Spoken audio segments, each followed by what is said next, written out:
Biodegradable and biodegradable का इन्होंने बता दिया कि how we can get productive things from biodegradable waste decomposition. इसको दूसरा नाम हम कह सकते हैं garbage disposal system. Garbage disposal system. जैसे आप लोगों को राशिद सर ने बता दिया, इससे मैन्यूअर हासिल हो सकता है, ह्यूमस हासिल हो सकता है, ऑर्गेनिक खादें जिन्हें कहते हैं, उससे हमारी क्रॉप्स की जो भी फसलें हैं उनकी आप यील्ड और प्रोडक्शन बढ़ा सकते हैं। लेकिन मैं बात करूंगा उस सॉलिड वेस्ट की जो अदर देन बायोडिग्रेडेबल है, यानी कि नॉन बायोडिग्रेडेबल। जैसे उसमें हमारे पास आते हैं प्लास्टिक वाली चीज़ें, मेटल वाली चीज़ें, समझ आ रही है ना बात। अब उनको क्या करें?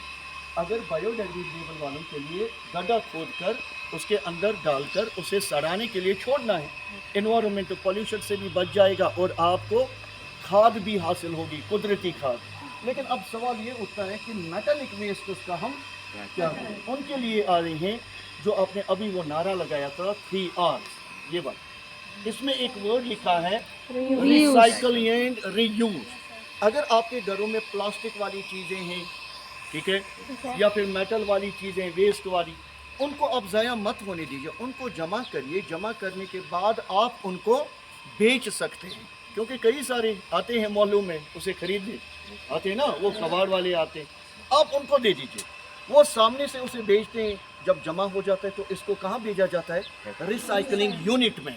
वहाँ पर इसको फिर से पिघला कर एक नई शेप दी जा सकती है। सो दोनों तरीक़ों से हम वेस्ट मैनेजमेंट कर सकते हैं और उससे फ़ायदा भी हो सकता है। सो बेटर है कि आप लोग यही अवेयरनेस वाली मैसेज दूसरों को भी दिया करें।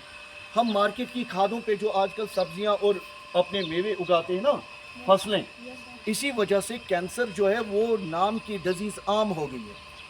हम कोई भी चीज़ ऑर्गेनिक नहीं खाते।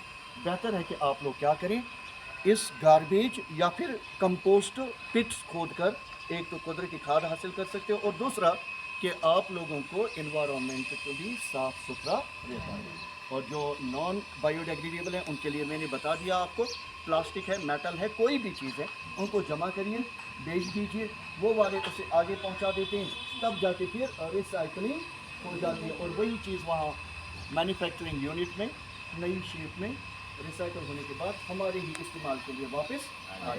Is it clear? तो अवेयरनेस सिर्फ अपने तक नहीं रखना, हर एक तक इसको पहुंचाना जरूरी है। ठीक है? Yes sir. Okay, thank you.